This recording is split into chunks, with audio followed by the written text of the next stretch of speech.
Stepping out of the ice-cold water onto the other side of the riverbank, Christian looked at Faithful and said, "This is the end. Our journey on the earth has finished here. We are ready to see what we journeyed for and dreamed of our whole life."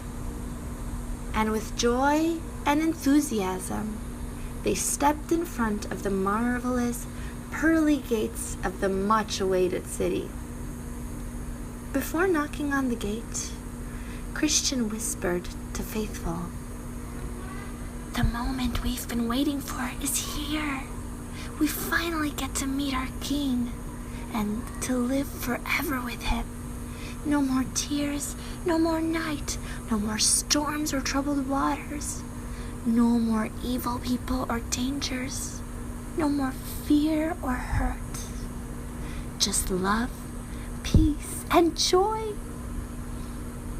Faithful exclaimed, "What a wonderful moment!" And they knocked on the gate, and it opened.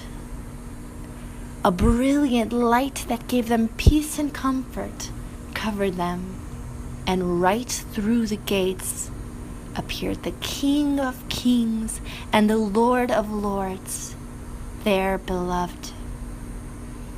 They bowed down before the king, and eyes filled with tears and their hearts filled with joy. They said, "We are finally together with our king." The king asked Christian and Faithful for the map. He embraced them with warmth and love. But right before entering into the celestial city and starting their eternal life with the king, Christian asked the Lord one question. "When I left the evil city, my family stayed there.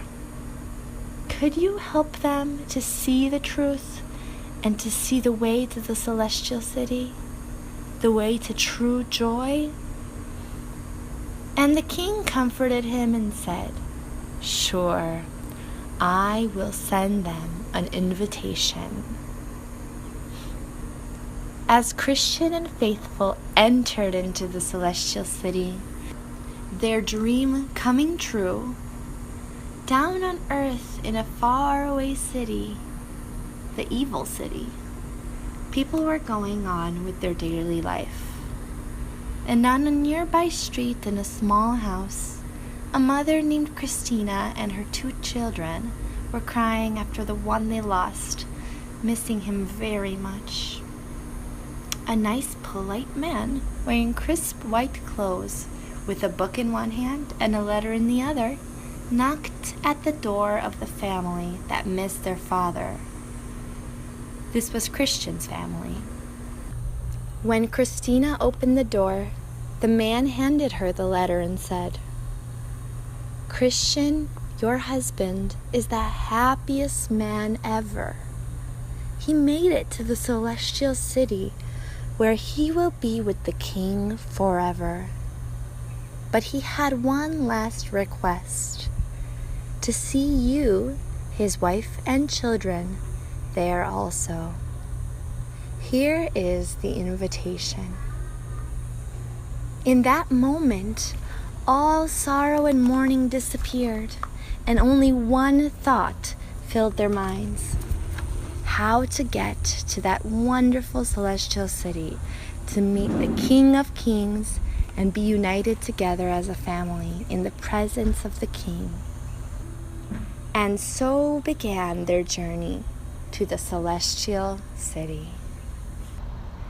Amazing grace, how sweet the sound that saved a wretch like me.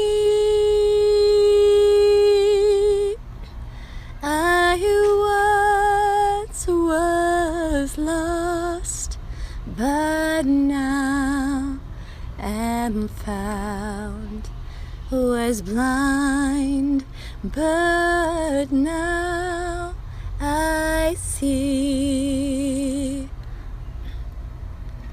The earth shall soon dissolve like snow. The sun forbear to shine, but God, who called me here below, will be forever